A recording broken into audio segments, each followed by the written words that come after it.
meeting is being recorded. Great. So good night, everyone. Thank you so much for joining us tonight. My name is Jen Tremin, and I am the Associate Director of Programs for the Atlanta Beltline Partnership. For those of you that haven't heard of us, we are the nonprofit entity that works in partnership to serve the Atlanta Beltline vision. Tonight, you are joining us for one of our home empowerment workshops. This is a free series for both homeowners and renters, put on with some great partners to teach you about housing resources that are available. So tonight, we're not only joined by one of these great partners, but also a great supporter of the series. We have Steve and Mike with PNC Bank. And tonight, they're going to be sharing information about how you can take advantage of the generational wealth opportunity that comes along with home ownership. Before I turn it over to them, just a couple things to note. So we are both live stream and recording this workshop. And this and other workshops in our series will be posted on beltline.org/empower for you to watch anytime at your convenience. Please feel free to put questions in the Q&A as we go through. We'll stop periodically to get answers to those questions from our presenters.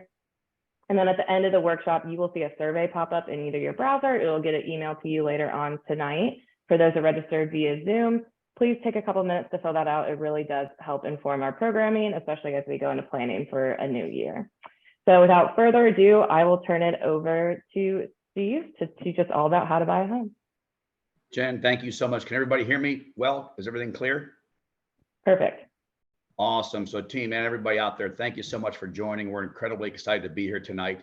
Just a little bit about your host. Again, my name is Steve Cook. I'm the regional manager for PNC's mortgage division. With me co-presenting tonight is Mike Van Fossen. Mike, wave to the crowd, to the galley, Mike. Mike Van Fossen's a senior loan officer, supervising manager at PNC. We're incredibly excited to be here, everybody, and giving back is what we look at this, you know, with PNC and the Atlanta Beltline partnership is all about. I want to give, again, a special thanks. She doesn't ever say it. She doesn't get it or hear it enough. But Jen, you do an amazing job with you and your team. I want to make sure everybody on the call and that joins understands what you do every day, day in and day out. And you don't really hear it a lot. So I want everybody at the Beltline that's on this call to hear.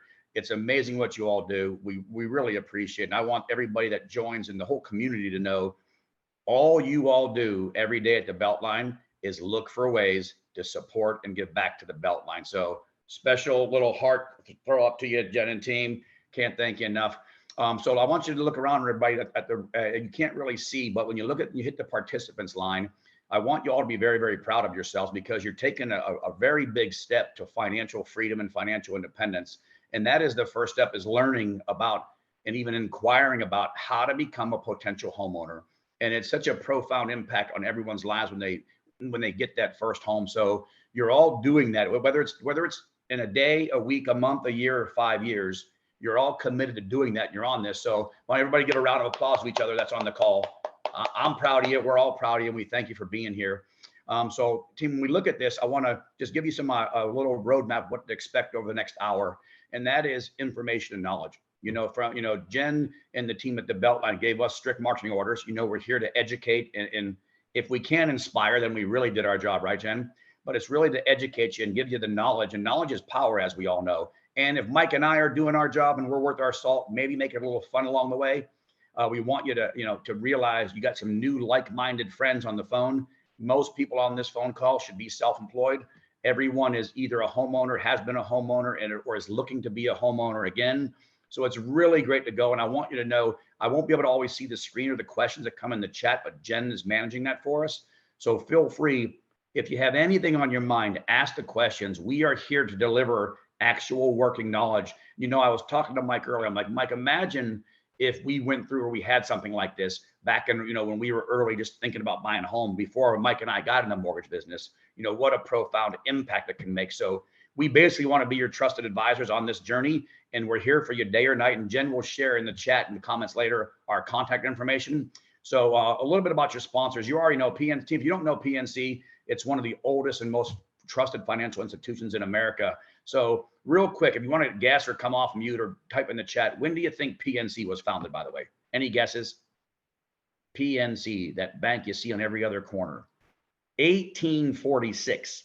Okay, 1846. So we've been doing this a little while. I'm not bragging, it's just some shameless plugs, but It's really not a plug. It's just to make everybody feel at ease. When the Beltline thinks about, they say they want to get partners, they want to make sure the partners, have a solid backing and a strong reputation. And how about, where do we rank nationally in size among all the top banks in America? We are 5th nationally, to everybody, 5th in the country in an overall size. So we've been doing it a long time. We've been doing it at a high level. We have your best interest in mind, as evidenced by Fortune magazine. We're one of their most admired companies. So enough about us. You already know a little bit about the Beltline, and I'm going to give some little bullets here about the Beltline. And Jen, I know you don't know this was coming, but it's just very important. Again, a nonprofit organization. Their sole focus is on keeping the Beltline vision moving forward. They're one of the largest urban redevelopment programs in the United States. And their mission, and I think, team, many times you hear missions, but when you're talking about a nonprofit that's focused on one exclusive mission, it's really inspiring to hear. And their mission is to fulfill, protect, and preserve the Atlanta Beltline vision by raising funds and building partnerships like this one, everybody, that enable the Atlanta Beltline project to engage the public and empower residents in the surrounding neighborhoods. So again, last thing I'll say about it, Jennifer and team, thank you so much. It's amazing what you do. Now, everybody, let's get into some, it's hard to say exciting, right? If you're all watching the news and hear what's going on, but let's go over the current state of the housing market in America, okay? This is just a real quick snapshot of what's going on, because Mike and I think it's important for you all to know and understand what it looks like and what's going on and what's true versus a little bit of fiction, right? And then nonfiction in the housing market and the media. So we're gonna dispel some myths for you. First thing you hear every day, is it the largest rate increase since 1994? Do we think that's true or false? Or is that an overblown media spreading fear? What would you all think? I don't know if we can see any comments out there, but if anybody wants to come off mute. Is it the largest interest rate increase since 1994? The answer is an unequivocal yes. Yes, it is. That's fact, okay? The next, is it the biggest housing inventory shortage in history? Fact is yes. So some of you may be saying, so what are we doing on this call, learning how to buy a home? We'll get to that, everybody. So how about this last one? What's the average interest rate in America over the last 20 years? And everyone, I want this one to really resonate with you as you go about thinking about buying a home, how to get pre-qualified, which we're going to cover. What is the average interest rate been in America over the last 20 years? The answer is 7.48. So when you hear there's been all these interest rate hikes, it's all true. We have seen incredible rate fluctuations in 2022. And what I want to draw your attention to is on the presentation, this is the rate graph of fluctuation of interest rates just in 2022, okay? And if you look through here, that is, it's truly never been seen before interest rate hikes in history of the mortgage industry. Now, team, it's not the highest, not even close to the highest interest rates ever. What the one thing that's stuck in everybody's mind, because you keep hearing on the media so much, is rates were just so incredibly low, right? So when you're going at a 2.5 to a 3.5, and we wake up, at the beginning of the year, and now near the end of the year, they're in the low 7s for the industry on average. It creates a lot of angst, and it creates a lot of would-be potential home buyers sitting back thinking maybe they can't, maybe it's a terrible time, maybe it's even an impossible time. And that's where the education piece of becoming a potential homeowner comes into play. So just to give you some current rate comparisons, these are our rates as of today off of our website, okay? So if you see that first column here, we don't want to bore you with math or industry speak tonight, everyone. So if you ever feel something's confusing, you don't understand, raise the hand and Jen will give me the hook. We'll slow down and explain it to you. The average interest rate in America, for PNC right now on a 30-year fixed loan is 6.875. Now, I don't want you to get hung up on that and be like, what does that really mean, the big picture? I want to just give you a comparison and why, the Beltline want to partner and we want to partner mutually with each other because of what we do. We try at PNC to be a rate leader and a low cost leader. So when you look at, this is our rate today on an average 30-year fixed. This is the industry average this morning. So if you look there, team, look at that last. Does everybody like my little arrows I'm flashing in there? Is that pretty high tech? John and Jen, pretty cool, huh? So everybody, you'll see the industry average, and this is from Mortgage News Daily. This is not a PNC site. Mortgage News Daily, average rate is 7.22. So I want you to see, it's not a shameless plug, it's to give you perspective. Rates have risen where it's at, but what we want to really do tonight is educate on what you can afford and what goes into that, okay? And what you will hear, you might hear on the news or you might read about it in publications, is the affordability index. And everybody, I am not here to lose you with minutia and math, although I know you're all self-employed, you're all very smart individuals, so I know you can figure it out. It's just about giving you an overview, okay, to give you comfort that you can still afford to buy, okay? What the affordability index basically is, and this is a graph you'll see since 1990 to current day, okay? What the affordability index means in the most basic of terms is really simple, okay? If you see a number of the affordability index on the news and it says US affordability housing index is at 100 today, that simply means that you have just enough. If it's at 100, the average American that has the average American median income can afford the average American median home price. Okay. That means the average income in America, whatever that median income may be, okay, can afford the average going price on a home in America. Okay. So right now, you see where it's been the last few years, literally since as far back as we can remember, it's been well over 100. What that means is the average American income could afford much more than the average American home price. So just for an example, say if the average American income was $40,000 and if it's at 100, the average American could afford a $120,000 home. Well, if the affordability index is way over 100,000, maybe you could now afford a $250,000 home. That's what it means. So I want you to know at the end of the day, here's a stark reality for you. We hear all the time about interest rates in the mortgage industry and what's happened to housing, what the Fed is doing to interest rates. Right now, the reality for Georgia, as of this morning, since January 1st of 2021, there has been an average in Atlanta. Forget about America, because all we really care about, we care about everybody, right? But we're all Atlanteans, right? We're especially the Beltline. We care about what's going on in our backyard. It's been a 38% rental increase on rent. To the extent Mike can rate. Mike, tell us about your son Cole's one bedroom in Duluth. You're on mute, buddy. Sorry about that. Okay, so yeah, you're going to see on the next screen just a snapshot of what actual loans would cost you at some different price points. But to make it really, when you compare it to what's going on with the rent market today, my son just got married. Him and his wife are renting a 1-bedroom apartment in Duluth off of Pleasant Hill. So it's not like in Buckhead where it's even more expensive, and they're paying almost $1,900 a month for rent. So when you look at what you're paying, and rent continues to go up. Matter of fact, rent is actually outpacing mortgage rates and the home prices. So when you look at what you could potentially pay for rent versus what you can buy and actually build equity in and build net worth in, I think you'll be pleasantly surprised. Okay, so everybody, so Mike, did you see that how we just let Mikey V slide in there? And you see the last bullet point. Want to introduce Mike Van Foss and team. Known Mike for a very, very long time. We would show our age if I told you how long. We've been working together continuously, probably for, I won't say that either because it's going to age us as well. Let's just say it's been a long time. Yeah, a month. A month at a times a 100 factor. Team, at the end of the day, Mike's been doing this at one of the highest levels. He's been one of the top producers in Georgia for literally the last, I'll go ahead and say 20 years, Mike, to be friendly. Knows it inside and out. I asked him to join to really walk you through, what it looks like to be a house payment. So as Mike starts talking, I want you all to think about, remember, Mike gave you an example for his son in Duluth, okay, which is about what, Jen, let's just say 20 miles north of the Beltline, straight up 85, okay, give or take. So you all understand rent payments and what happens with your rent every month because you're living it, in downtown Atlanta in the Beltline area. So my point is it's not cheap, right? So I want you to take the facts of this slide and we really want this to stick so you can understand really what a comparison would and could be if you get pre-qualified for a home loan. So Mike, the floor is yours.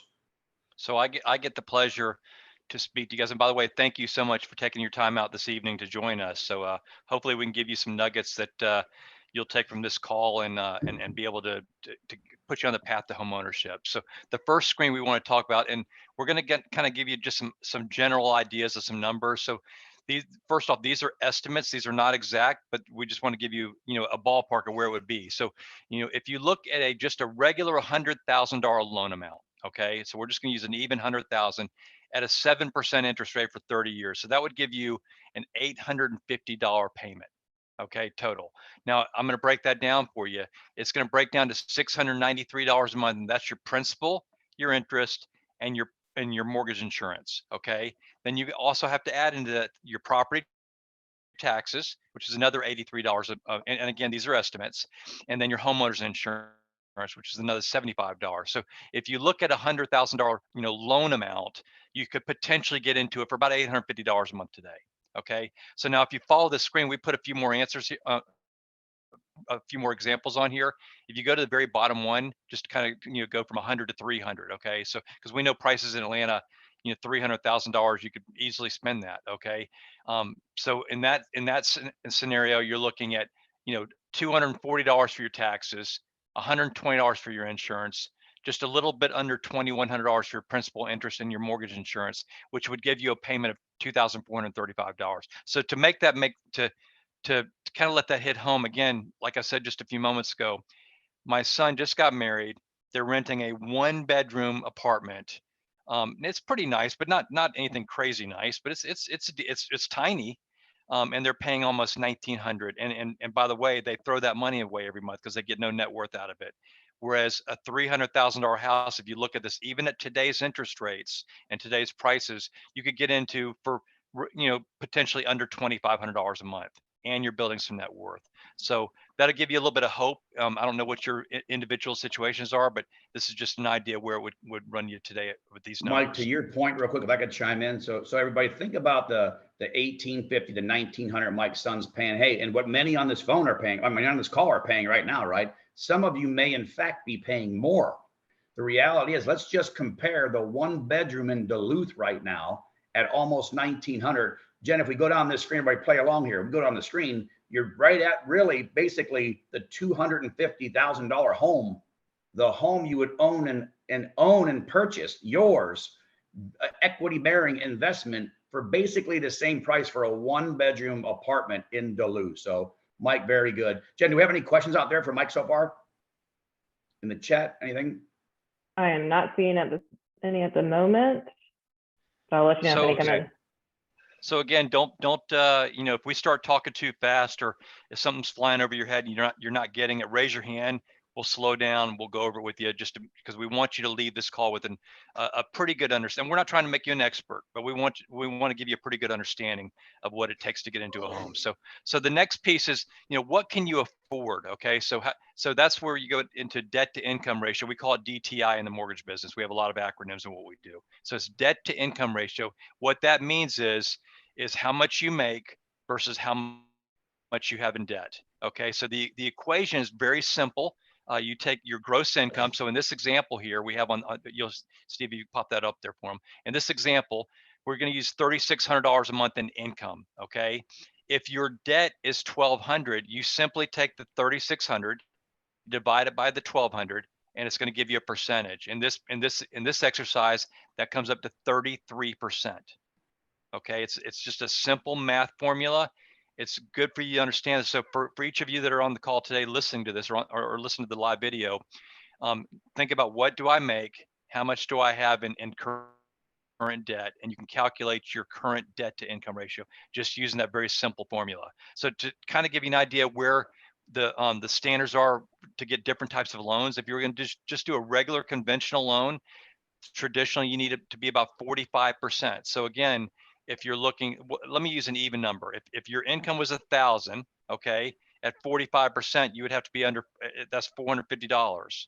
You'd have to be under that. So FHA will allow 43%, VA will allow 41%. Now I will tell you, if you're working with people that know what they're doing and know how to get deals done, we can potentially get you 50%. So I would kind of think 50% or less is where you need to target. And that'd be a good starting point. So Mike, if I could chime in here, Tim, I want to just make sure this is so important. We really want you to understand, because we've thrown a lot at you in a little bit of time, but it's so basic as this: your gross total monthly bills, okay, divided by your gross, not your net, your gross income. So let's say when you get, it's very confusing when people start thinking about buying a home. They look at their paycheck and say, okay, I'm only bringing home $800 a week. I get paid bi-weekly, so that's $1,600. No, it's the gross before taxes are pulled out of your income. What is that? And then again, Michael helped explain to you and answer any questions you have. about, there's certain things that do not go into debt to income ratio. Your utility bills do not go in. Gym memberships do not go in. Your current rent on your apartment does not go in. Okay. It's just the debts that, if you have any questions, ask Mike what the debts that actually go in, but it's car payments. Okay. It's credit card bills. It's the items that appear on your credit bureau. It's personal loans. So I want to make sure that makes sense to everybody. This is one of the key, most important aspects to understanding and starting to think about, can I really get a home? And back to our prior graph we had on the prior screen, if I can, my income is there, what could I actually afford? Does it make sense, everybody? Jen, I want to pause for any questions. This is a very important slide. I saw a question come across. Yeah, so, and just a quick reminder for the audience. So your chat is disabled. You'll see the panelists maybe sometimes use it, but please use the Q&A function, and that way we can sort through your questions as they come in. And yes, so we do have a question. What should the highest the debt ratio be to get to be approved? So you kind of broke up, but I think you were asking what is the highest the debt ratio can be to get approved? Yes. Was that it? Okay, so again, so we gave you the guideline numbers are 45, 43, and 41, depending on what type of loan that you're doing. But again, I will tell you, we can, in many cases, get you up to 50% in many cases. So if you are calculating your income and you're look at 50%, and there's a very good chance we can make that work. And if Mike was being, if he wasn't being humble, he could tell you he's had loans in his career where he's been above, but we want to give you, we don't want you thinking that you can get, unlimited debt to income ratio approved, but just know working with the right trusted advisors, they can guide you and get you to where you need to be. And the most important thing is you all to understand just an idea of where you're at. So we want you to get off this phone line and start saying, okay, you know what? I got a minimum member team. Everybody, it's your minimum payment. Say if you got 3 credit cards and your minimum payment on your PNC Visa is $30 a month, your minimum payment to American Express is $60 a month, and your minimum payment to Capital One is $10 a month, that's $100 in monthly credit card debt that you have to pay. Okay, you don't look at your balance or what's owed, look at what the actual payments are. Okay, then you have a $500 car payment, and that's all the revolving and installment debts you have that report to the credit bureaus. That is $1,500. Okay. Now what you got to say is, and then you simply take what is your current debt to income ratio by dividing that by your gross monthly income. And we end up with this number where you start thinking, okay, you know what, I can do this. But again, very good information. Any other questions out there, Jen? Yeah, we have a couple. How would you factor student loans into the debt to income ratio? So student loans, if you're already set up on a payment plan and it's reporting to the credit bureau, we're going to take what that payment is. Okay.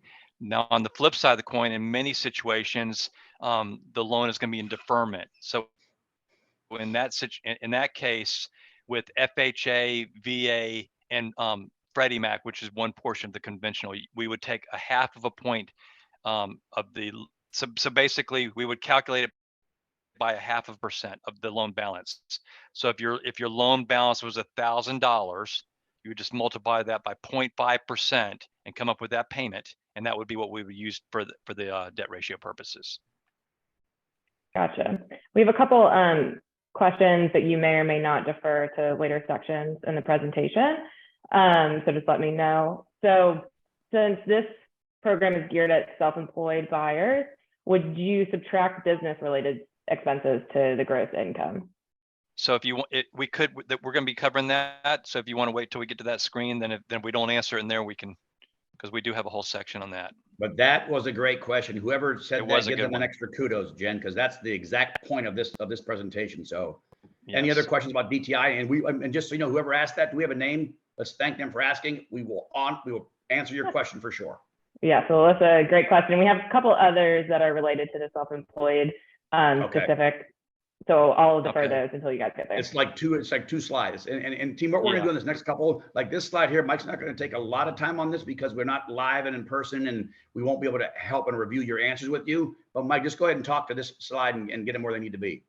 So really, and this is just again, this is just a quick exercise, and we're not going to go through the entire thing, but just so you can totally on your own figure out what you can afford. So in scenario number one, we're going to use gross income of 3,600. Okay.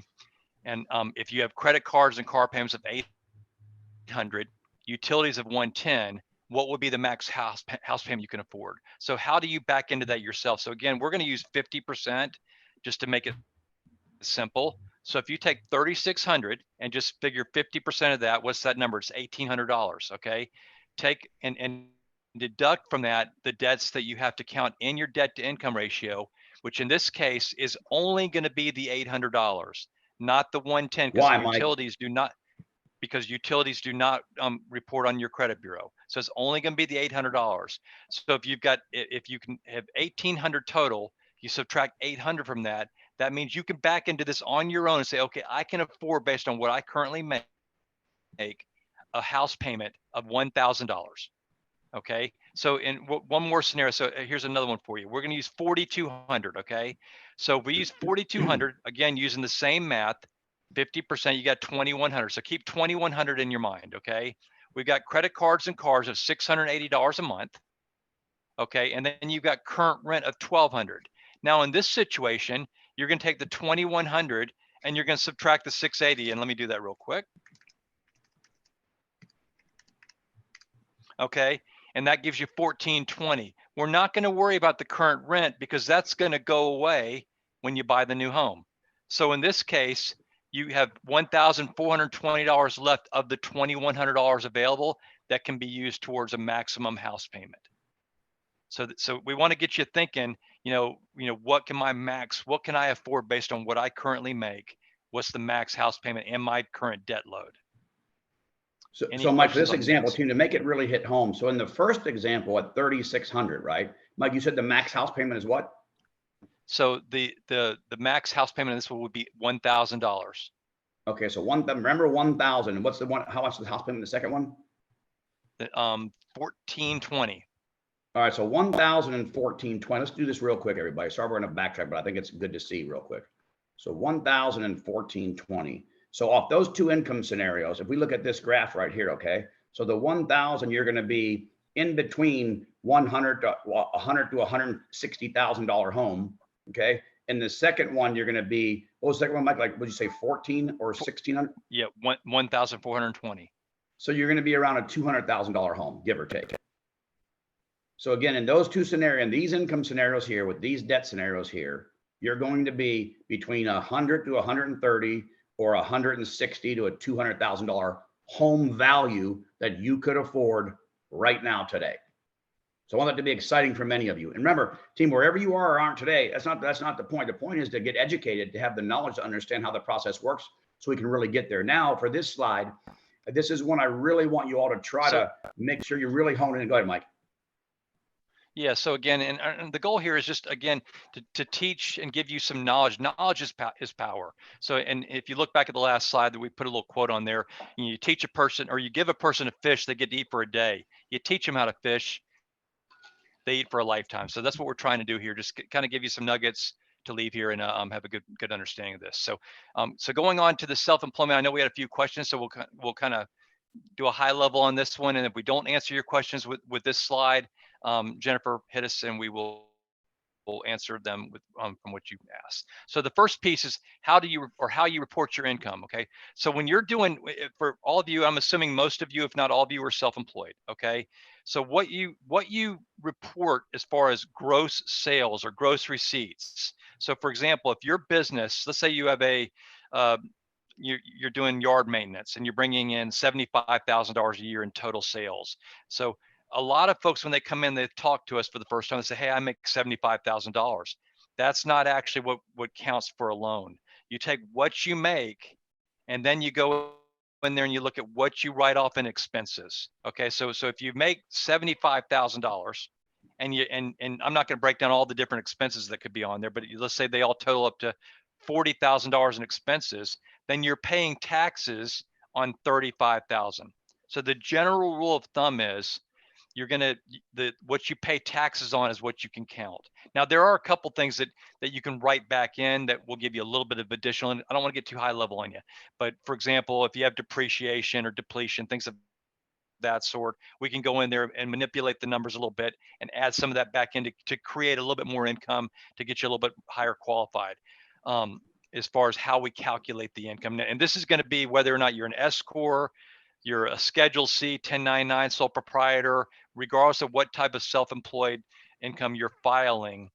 This is a general rule of thumb. The other piece is you need to have 2 complete years of tax returns.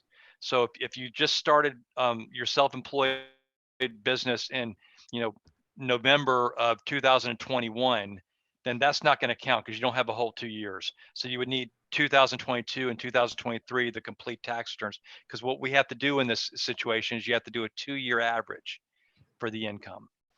Mike, can I interject real quick? Sure. So great info. So everybody, just to make it hit home, with self-employed, remember what you are paid. I want you to always remember this. Mike had a great quote. What you are paying taxes on is what every lender must use as your actual income.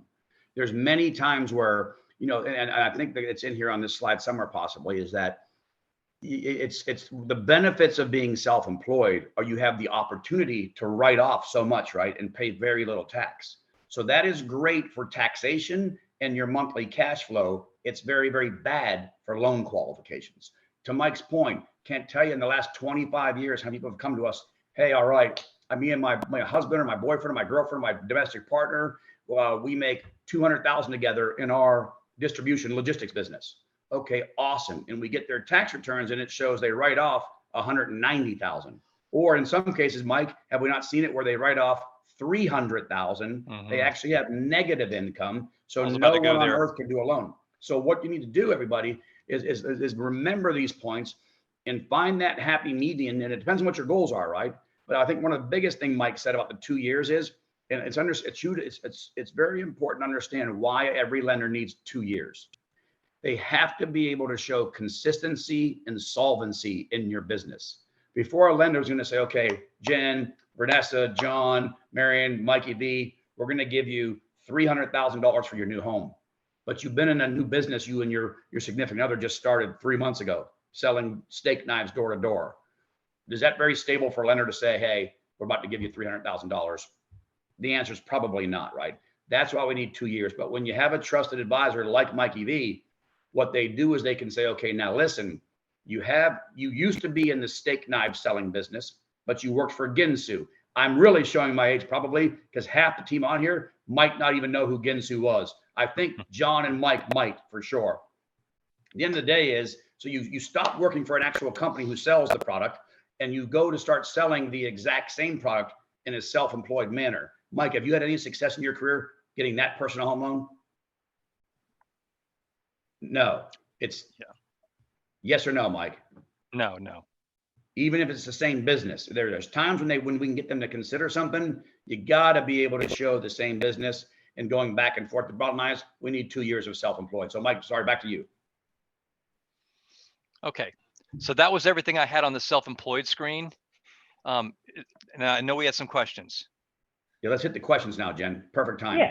Yeah, perfect. So I think you answered, some of them, but would you say anything changes about eligibility when your income for many years has been a 1099? So if you've got 2 years of 1099, so that would be a sole proprietor, then yes, you're fine with that. That's the Schedule C. You do 2-year average as long as it's the same business for the 1099.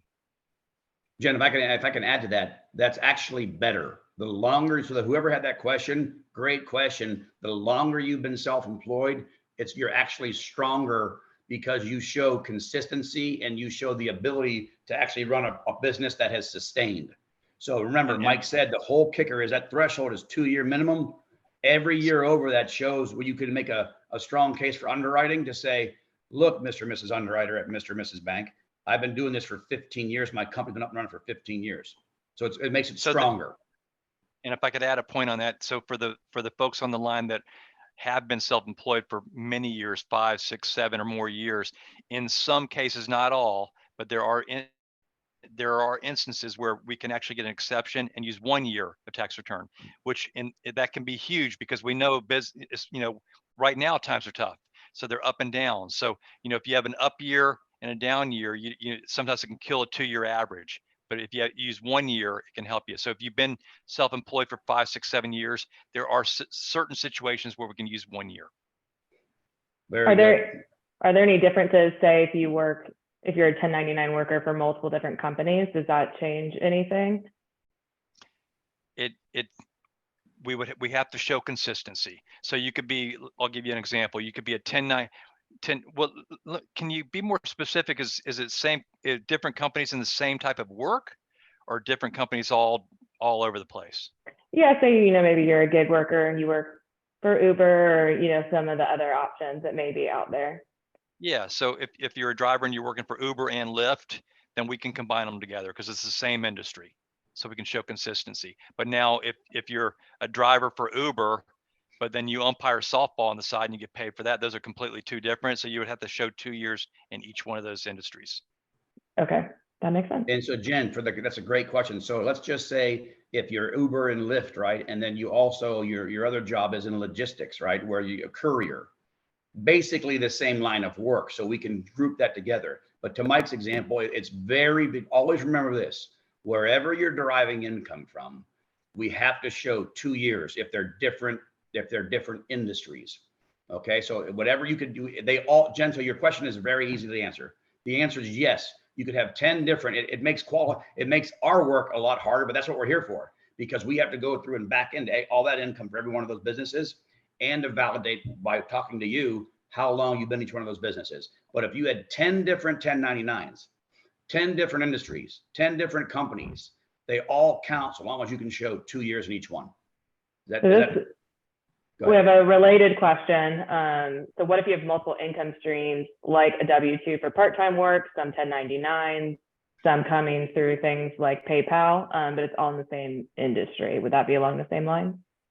Okay, so I heard a few things. So the W-2 part-time, that's going to follow the same rule as a self-employed. If you've got part-time, because part-time employment is not going to be the same. You might work 10 hours one week, 12 the next, 5 the next. So with part-time employment, we have to do a 2-year average on that to come up with a monthly figure. Now, what you said, you also get paid through PayPal? Yeah, so it was W-2, 1099, and things like PayPal, Venmo, sort of e-cash. The PayPal transfer. Venmo is going to be a little bit more difficult because we have to, well, if you're getting paid through PayPal Venmo, but you're reporting it on your tax return, then we can count it. We just have to have the 2 years. But if you're getting paid through PayPal Venmo and it's not reflecting on your returns, then we can't count it. So Jen, I think one of the questions, would be a great point, Mike, is that maybe if some people on the line are paid in cash, it's very common. Cash would never work. Cash is terrible in the lending world because we can't document where it came from. Now, Mike chime in anytime we get to correct me here. Mike's been doing active loans and I've been in different departments, right? But what I would tell you is this: if you want to document PayPal and Venmo receipts, they have to be somewhat consistent. They have to be verified where they're coming from. And we're going to have to show 12 to 24 months of consistent payments coming in. And like Mike said, they got to be on the tax return. Go ahead, Mike. Yeah, so I'll use the lawn care business as an example again. There's a ton, I'm sure there's a whole lot of different ones we can talk about, but let's say that you have a lawn business and you get cash, you get PayPal, you get credit cards, you get checks, you get all kinds of different things. You really don't have to worry about documenting where it came from as long as you report it on your tax returns. So if you report that income on your tax returns for 2 consecutive years, we can count it. So it can be cash, it's just got to be reported. The problem is most people don't. So that's why we're having this conversation today. A lot of people will take that cash and say, oh yeah, I don't need to, the IRS doesn't need to know about it. And again, we're not the IRS, we don't care. We just want to help you, educate you so you can get a loan and get that house of your dreams. My quick question for you that's very common is that, what if you say we have a couple or a domestic partnership, however that the arrangement is, right? One person is W-2 through an organization, but the partner is all self-employed. What does that do? What do you have to do there? So you can, same rules apply. So each borrower, so you have a husband and wife or partners. Okay, borrower one is W-2'd. So that's simple. You just get their pay stubs, their W-2, you verify their employment, we're good to go. Borrower 2 is self-employed. We would use the same rules that we've been talking about for the last 10 minutes. We're going to get their 2 years worth of tax returns, and we're going to do the 2-year average, and we're going to come up with income for borrower 2. Because when you have more than one borrower on a loan, they each have separate income streams. So you're going to view each of them different or separate. Jen, any more questions? We want to make sure we get through it here and don't keep anybody over the time. Sure. So there's a couple that you may defer or you can answer now. Let's do it. This is the fun part of the presentation, getting the questions. Sure. So you touched on this a little bit before, but just a refresher on student loan debt. So say you're in a deferment, which I think most of us are now, and not making any payments, would you suggest getting on a repayment plan? And if the government pause has any factors there?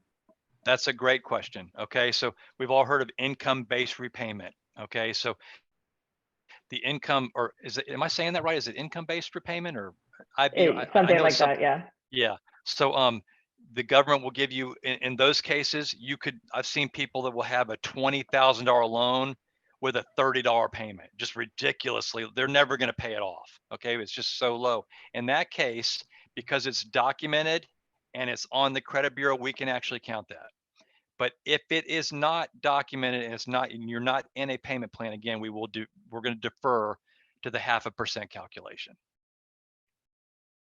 And like 0.5% of what? 0.5% of what? Of the balance. So I'll do one real quick right here. So if you have a $20,000 balance times 0.5%, your payment that we would calculate would be $100 would be the calculation at 0.5%. That's a good one. That's a big one this day and age, everybody. So I know everyone who does have student debt has their fingers crossed for what might happen to it, right, through the government. So I'm not saying anything. I'm not saying names. Jen, Jen, good luck. I hope you get it, Jen. Hey. So any more questions out there, Jen? Yes, I hope we all get it as well. So this question is about if you guys have any down payment assistance programs.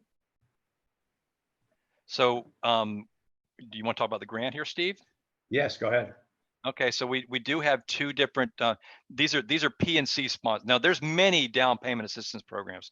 I'm just going to go over the ones that PNC actually sponsors. So we have two. We have one that's a $5,000 grant, and how this one works is pretty simple.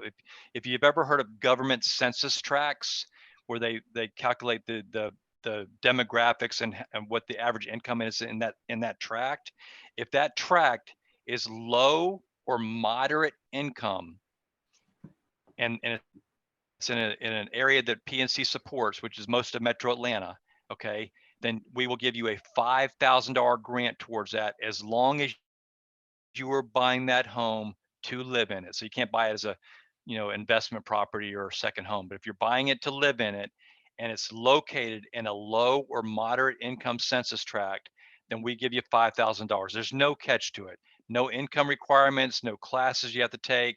It's just based on where the home is. So that, and you can use that towards down payment, towards closing costs.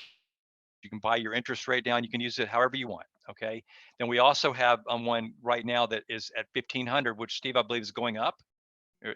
We'll go with what we have right now, but hint, I think it's going a little higher soon. If you are looking at if you are personally in an income bracket that is low to mod for that area, then you can qualify for $1,500. Now you can't get both of them, but you can get $1,500 if your income is below the threshold, and you get $5,000 on a house that's located in a lower moderate income neighborhood. So what I would say to this, everybody, is that this is when you have to have a one-off conversation. Just know there absolutely are down payment assistance options. There's things that we can do to help you get there for sure. And again, it gets back to education. But what I want to do before we run out of time, I want to make sure that Mike at least has a chance to hit the overviews of credit, because here's the reality. And I want this to really stick with everybody that's on this phone call today. If your credit is not where it needs to be, everything we're saying is just noise. Nothing matters outside of having that credit score. It's a team we can say we love or hate it. It's the way it works in America. It's not PNC. It's not any lender. It is the way the government has said, and it's been established, the ability and the propensity to repay debt is what is most important for every lender in the industry. So Mike, with that, let's go over some high view talking points here for credit. Okay. Oh, you skipped a screen. Okay, there you are. So yeah, and we'll go quickly on this slide right here. This is just from FICO, kind of giving an example of what they look at how they view the scores. So they're saying basically if your credit score is 300 to 629, then that's not considered to be very good. 630 to 689 would be fair. 690 to 719 is good, and 720 and 850 is excellent. Now I will tell you, in the lending world, or at PNC for that matter, if you're 620 or better, we can get you a loan. Okay, so if you've got a 620 credit score or better, we can get you a loan. Now, where you want to be, what we would consider to be gold, is 740 or better. So, and if we go on the next screen, we could talk a little bit about how to work the scores. Yeah, and everybody, I'd like to chime in with one quick point here. So to Mike's point, we can get you a loan if everything else works at the 620 range, okay? The industry gold standard is you're kind of going to get whatever you want, the most favorable terms, if you're 740 plus. Because all that it means, and just the bottom line here, what it means is the better your credit score is, the better history you have demonstrated of repaying debt as agreed and on time. And that's what every lender needs to see. Does Jane Doe and John Doe work together? What is their history of debt repayment? That's what really calculates and the biggest factor. So Mike, go ahead. So on this, and before we even hit to the bullet points, and understanding your credit scores or knowing what your credit scores are, I would tell you, if you don't have Credit Karma, download it for your phone now. It's a great app and it's free, so you can't beat it. It's and actually they do a little bit of monitoring. They'll let you know if anything's happening with Credit Karma. So you can go in there and it will pull up what your credit scores are today. Okay, and they also have tools on there that you can play with it. It's called the Credit Score Simulator, that you can say, okay, if I pay off $500 on this credit card, what will this do to my credit score? And you could do it. And I could tell you firsthand, it works because I've used it. Okay. So that being said, knowing your credit score is the first thing. So again, Credit Karma, if you have credit cards, typically most credit cards will have something on that site that will tell you what your credit score is. Okay. Get or keep credit monitoring. If you don't have it, I highly recommend it. Okay. As Steve said earlier, pay on time, pay as agreed. Okay. Matter of fact, pay early. This is a little trick I learned. When your credit card bill is due and when you pay it versus when they report to the credit bureau does not align. Okay, so let me say that again. When your credit card bill is due and when it says when you pay it versus when they report to the credit bureau does not align. So if your credit card, let's say let's say you pay your credit card in full every month. Let's just use that example, which is the best case scenario. Okay, so you charged $100 in gas this month, and the credit card is due on the 15th. So you paid on the 15th. You're on time. You're thinking you're doing great, but your credit card company reports the balance every month on the 30th.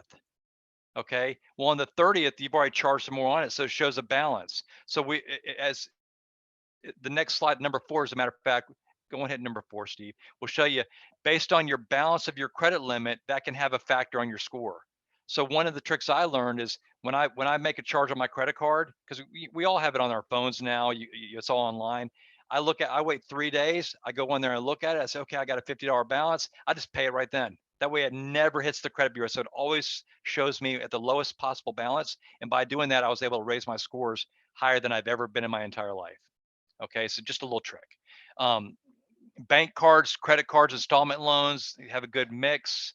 Don't close older credit cards. So if you've got an older credit card that you don't use, say you have an old Home Depot and you haven't been in Home Depot in 3 years, and it's got a $1,000 limit on it, and you got a zero, but I'm just going to close it. No, leave it open.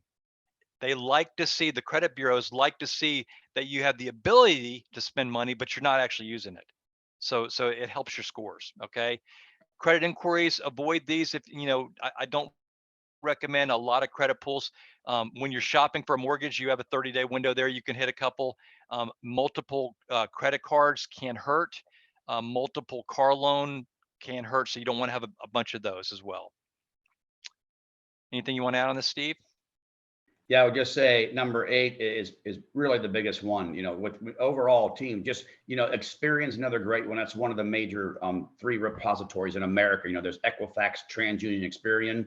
Experian has an incredibly free site where they'll actually give you your real scores for free anytime, day or night. So overall, with this, everybody, the next slide, if I can have a couple of talking points on this next side, this is the things that if Mike and I can go back and we're talking, preparing this for all of you, if we would have known this earlier in our careers, we would be in an even such a better place. And that's why it's so important for you all to know this. So Mike, talk them through like how a credit score is actually derived.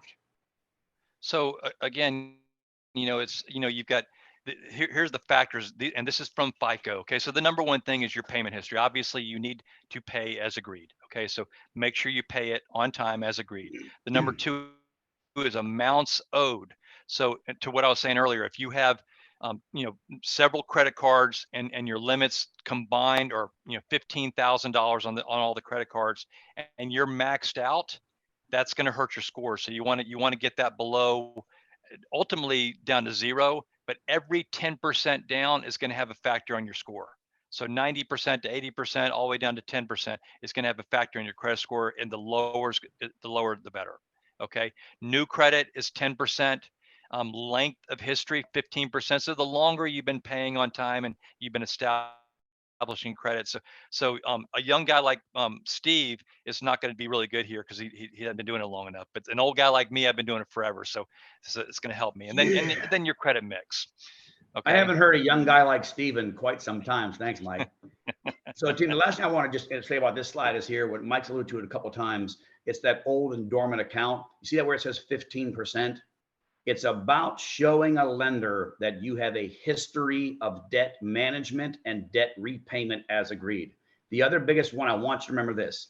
It might give you some all of it sound advice. The actual criteria in the credit world for your credit score is 33% of your limit. Let's say you have $1,000 limit on your Visa card, okay? And you're continually running a balance because you do not have to keep it at 0. You don't have to always pay it to 0. But that's Mike's personal practice. Obviously, it's awesome, but you don't have to do that. It's actually good, team. What you have to do, here's the real hardcore facts. Keep your limit, your balance below 33% of your limit.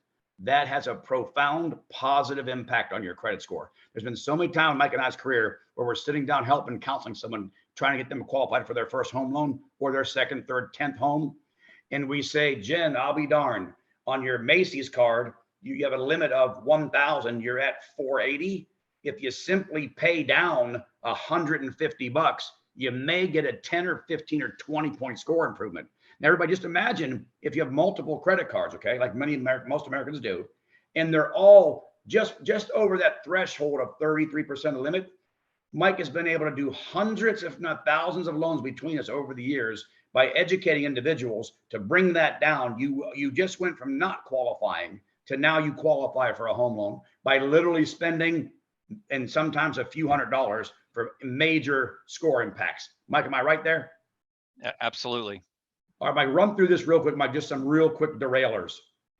So yeah, and so we'll go quick because I know we're running out of time here, and we've got a few more slides to get through. So just a couple things that are questions for that matter. So I'm going to ask you this: paying a credit card 6 days after its due date, good, bad, and different? Does paying your car loan So we'll go back to that. So my bad, I apologize. So if you pay it 6 days after it's due, it's not going to hurt you because it's not going to report in the bureau. Very good. So it's not, and ultimately, do you want to pay it on time? But it's not going to hurt you. Paying your car loan 17 days after due, it's going to hurt you in one way. You're going to pay a late fee, but it's not going to hit your bureau because it didn't hit 30 days. Okay. So Mike, I want to ask you, as a credit expert, doing this for 30 years. I'm sorry, Mike, you've been doing this for 35 years. So you're telling me if I was to pay my credit card or a car loan, there might be a late fee, but it's not going to impact my credit score? It's not going to hurt your credit because it's not going to report late. Wow. So remember, team. So what Mike's saying is there's a grace period. Once you have that, they will charge you and maybe charge you a fee, but you don't officially go late for credit purposes until you're 30 days late.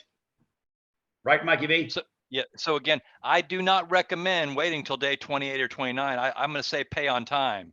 But if you get into that 100%. situation where, an unexpected bill hit and you needed a few days, as long as you don't let it go 30. But now on that note too, just because you paid it on day 28 doesn't mean they reported they received it on day 28. So you want to make sure you don't be very careful with that one. That's a slippery slope if you get near the end.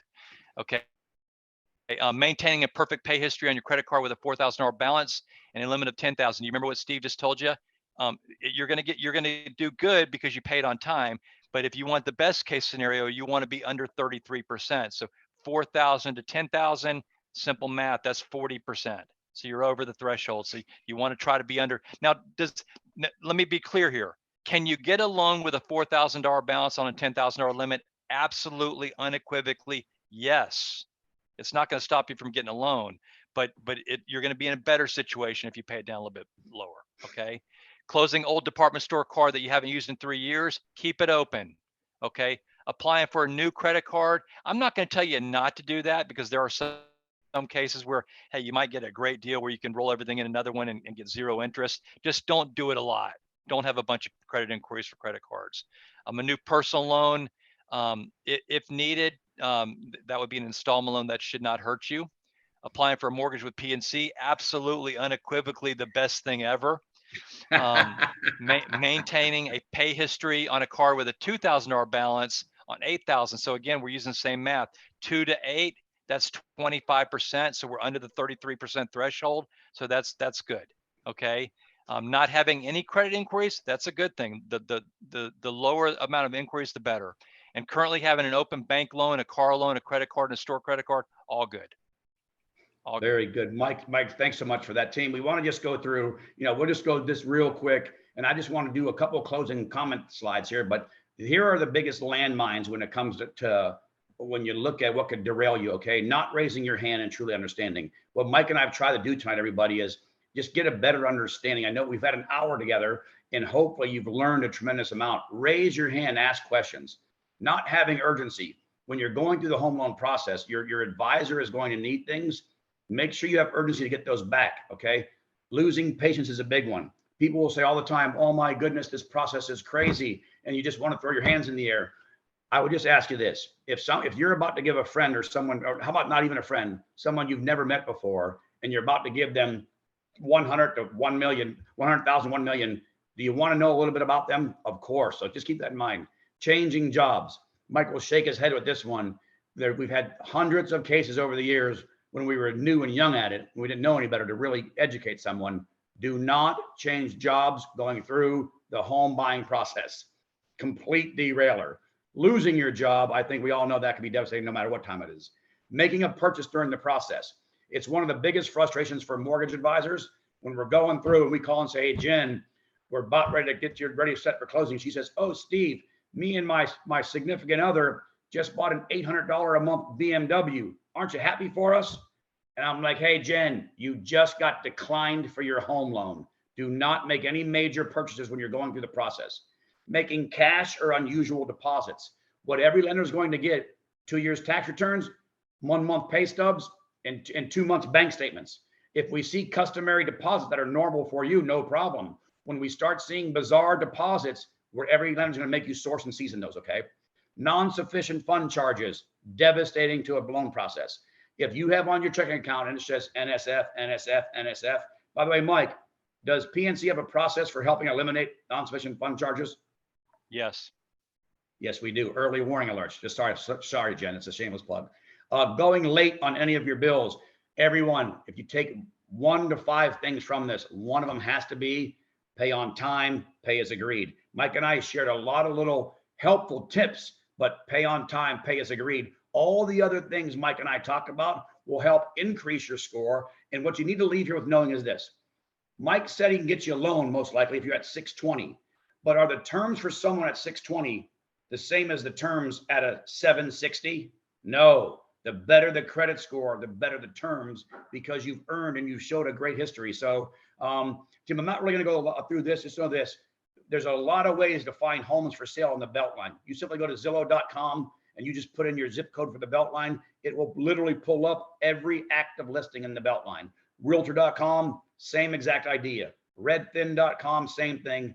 What I want to just a couple closing thoughts. Team, please, if you can come off mute or type in the chat real quick. What does this say right here? We had to guess. What does this say? Looks like ice cream, Steve. Hey, if it looks like ice cream, tastes like ice cream, it's not ice cream. Okay. What we want you to everybody know is this: don't assume you can't qualify. Don't assume you cannot get a house right now. You got to get with a trusted advisor, and you have to simply go through the quick and really painless pre-approval process. It really is painless. So closing comments, everybody. I would just say, don't let this be you. I was traveling to my Alabama part of my region, and I cannot kid you. I'm not taking a shot at Alabama, okay, but it wasn't in Georgia. And this was actually on the road. Can you, team, I did not doctor this picture. This is real. The street painter, the line painter, actually went around a small branch in the road. So what I would tell you is this: there are no shortcuts to getting approved for a home loan. You have to get with a trusted advisor. You have to know that you can and will get there. The dream of home ownership most oftentimes seems out of reach and far-fetched, especially today when you watch too much of the news. You think it's out of whack. Remember, right now, the industry average is around 7.125% interest. That only sounds crazy because during the pandemic, the government enacted all kinds of policies that let rates be in the high twos, low threes for 2 or 3 years. So everybody seems crazy, but anybody that all of you know, parents, friends, family, loved ones that have been around or been homeowners, they are you. When Mike and I got in this business, we were selling and closing on 13.95% interest rates on 6-month adjustables. It adjusted every 6 months. And we're talking like, mid to late 90s. We've come a far away from there, team. You can do it. If you implement the things we talked about today, I want you all to really take, and Jen will share it. You got to call Mike anytime, call me anytime. It all starts with just talking to someone and saying, hey, Steve or Mike, can I get pre-qualified? Team, literally, Mike could tell you within a 20-minute conversation if you can qualify for a home loan now or not. But like, we like to go a little further, a little deeper. We like to say, okay, Jane Doe, maybe right now is not the best time. Here are the biggest things that are hurting your chances of pre-qualification. And our hope tonight is that what you've learned is you now know ahead of time already some of the things you have to do and you have to work on. So I would just say, never forget, if you're not to be too cheesy or patronizing here, if you can conceive it and you can believe it, you will achieve it.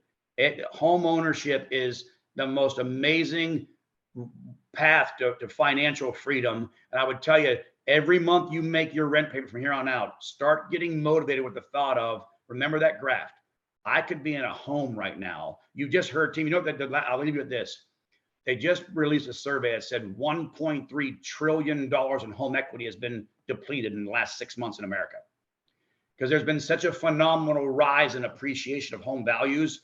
Every homeowner still to this day has been like, thank goodness I bought a home, because we've seen these astronomical rises in our values, and everyone's in an amazing spot if you're a homeowner. So team, we hope you got a lot out of this. Jen, I want to give the mic back to you for closing comments. Mike, thank you to the whole Beltline group, everything you do, the Beltline partnership. Yeah, you're just aces in our book. PNC is honored to work with all of you. Thank you so much, Steve. Thank you. It's a pleasure to have you and Mike share all of your knowledge with us. I hope everyone learned something here tonight. I know I certainly did. Thank you all so much for your time this evening. You will see an email from me tomorrow with the recording and, of course, the contact information so you guys can get started in the process. So thank you all again for your time and have a great evening. Have a great night, everybody.